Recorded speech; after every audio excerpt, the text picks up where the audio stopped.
chat GPT ហ្នឹងគេ all the data that គេនិយាយនៅ YouTube នៅ Facebook គេ study ទាំងអស់ហើយចេះបងប្អូនជំរាបសួរសួស្តីបងប្អូនប្រិយមិត្តចិត្តឆ្ងាយជាទីរាប់អានឥឡូវនេះយើងខ្ញុំទាំងអស់គ្នាបានជូនបងពុទ្ធិវិរិយាចារ្យសួនសម្អាតអវតាពុកលហុងដែលជាបេតាសង្ឃវត្តសវណ្ណគិរីភ្នំជាងខេត្តបន្ទាយមានជ័យស្រុកនេតព្រះយើងខ្ញុំអត់គ្នានៅស្ថិតនៅទីក្រុងសាន់ហ្វ្រាន់ស៊ីស្កូចេញពីកន្លែងមួយแล้วធ្វើដំណើរទៅកាន់ទីកន្លែងមួយទៀតកន្លែង AI កន្លែង Open AI Hub ឬ Headquarter ដែលធំជាងគេទាំងអស់តែបងប្អូនកំពុងប្រើសពថ្ងៃនឹងការនិយមជាក្រុមហ៊ុនបច្ចេកវិទ្យាដែលលើសលើដែលផ្ដោតតាមលើការអភិវឌ្ឍបញ្ញាស្នាជំនិតគោលបំពេញរបស់ Open AI គឺរបស់ AI មានប្រយោជន៍និងចែករំលែកបច្ចេកវិទ្យា AI ដែលមានប្រយោជន៍សម្រាប់មនុស្សជាតិទាំងមូលពួកគេបានបង្កើត model AI អ្នកជំនាញជាច្រើនដូចជា ChatGPT ដែលអ្នកកំពុងប្រើប្រាស់ប្រឡាក់ខ្លាំងក្នុងការស្រាវជ្រាវនិងបណ្ដាល model AI ដើម្បីជួយដល់បុគ្គលនិងអង្គការផ្សេងៗ Can you explain to us in simple terms how to use AI?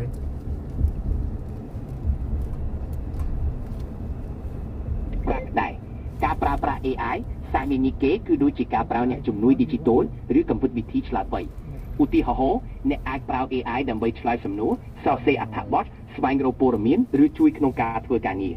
គ្រាន់តែបញ្ចូលសំណួរឬពាក្យបញ្ជីទៅអ្នកជំនួយ AI ហើយវានឹងឆ្លើយតបឲ្យអ្នកអាចប្រើ AI ក្នុងកំពុតវិធី ChatGPT សម្រាប់ការសន្ទនាឬកំពុតវិធីផ្សេងទៀតសម្រាប់ការប្រើប្រាស់ជាក់លាក់ជាអំពុតវាមានគោលបំណងជួយឲ្យការងាររបស់អ្នកកាន់តែងាយស្រួលនិងមានប្រសិទ្ធភាពដូចកន្លែង Google យើងទៅខាងក្រៅយើងទៅមើលអាគារគេយើងគាត់តែយើងចង់ដឹងថាអូនេះទីតាំង AI ហ្នឹងវាកើតនៅកន្លែងនេះនៅអូមកនៅក្នុងពិភពលោកហ្នឹងតែ AI វាចេញពីពិភពណាហ្នឹងយើងចង់ដឹងចឹង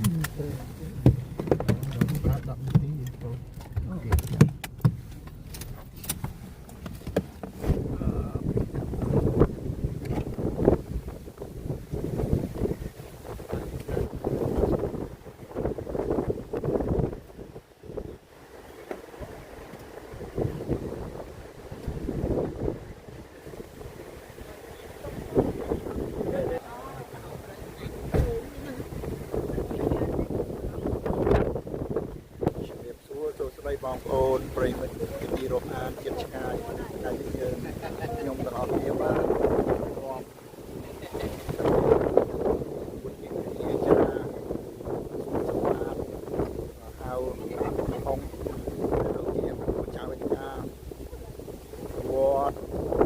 សវណ្ណគិរីកំជាងនៅខេត្តបន្ទាយមានជ័យស្រុកនេតព្រះ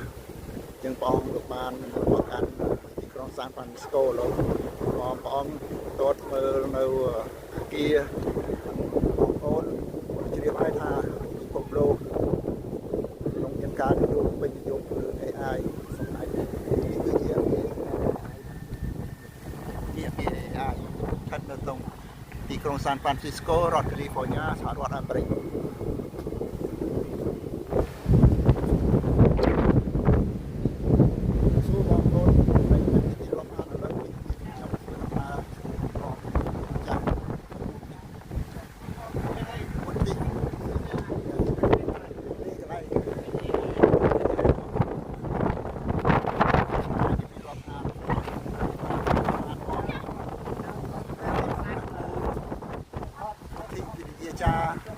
សួនសម្អាត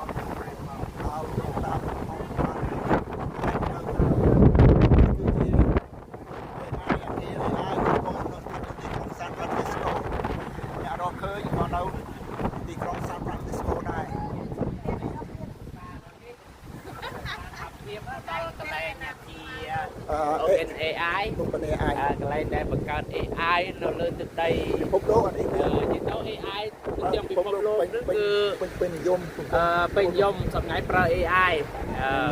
AI ដែលគេផលិតឡើងបង្កើតឡើងនេះខ្ញុំនៅទីក្រុងសាន់ហ្វ្រាន់ស៊ីស្កូរដ្ឋកាលីហ្វ័រញ៉ាសាន់ហ្វ្រាន់ស៊ីស្កូណាឃើញទេជាបញ្ញា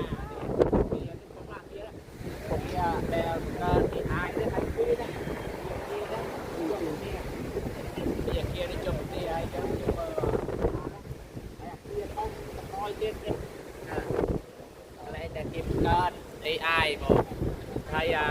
ងមុខនេះមានផ្លូវរថភ្លើងធម្មតាទៅនេះរថភ្លើងរថផងឡានក្រុងរថផងឡានទៅ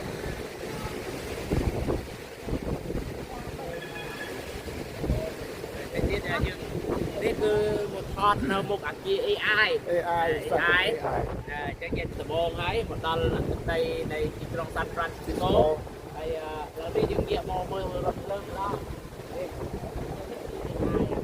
AI ចឹងយើងងាកមករថភ្លើងនេះរថភ្លើងគាត់ស្អាតផ្លូវរថភ្លើងត្រឹមនេះគឺរថដើរផ្លូវចឹងហើយយកពេញរថរថនេះអូអានេះ សម្រាប់នៅក្នុងទីក្រុងរថនៅក្នុងទីក្រុង អានេះរថសម្រាប់ក្រុងហ្នឹងគាត់បានទី100វ៉ាត់ទីក្រុងចឹងហើយថ្ងៃនេះគឺមានភ័ព្វចំណាំងណាយកជូនដល់លេងយកជូនដល់លេងជូនមកមើលកន្លែងទីក្រុងជូនមើលអាគារធំមើលរថភ្លើងមើលឡានហើយជាពិសេសទៀតគឺជូនមើលកន្លែង AI Open AI អាគារ AI យើងមើលហើយកន្លែងបង្កើត AI ដីតាមផាត់កោបងអរគុណច្រើនយើងយកបាយ វាអត់មានពេលមិនដឹងមិននាំលោក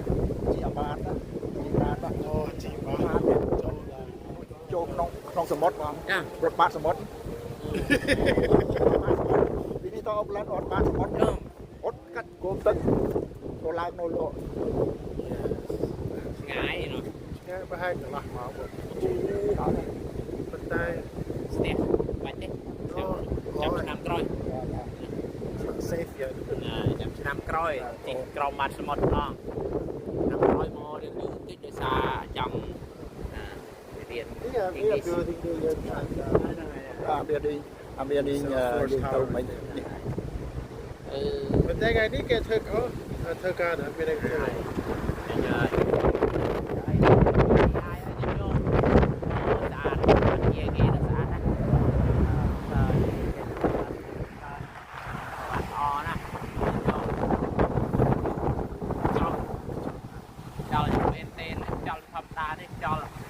ឆ្នាំមុនខ្ញុំជូនទៅលេងនៅ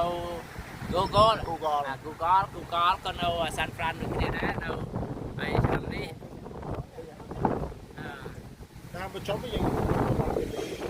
បើយើងបើតែសិបុកស្អាយមកគេឲ្យដល់ថ្ងៃបាយធំគេឲ្យគេជួយហើយចឹងមកពី privacy មកពីនៅក្នុងនោះគឺ information ការផ្ដល់ព័ត៌មានអី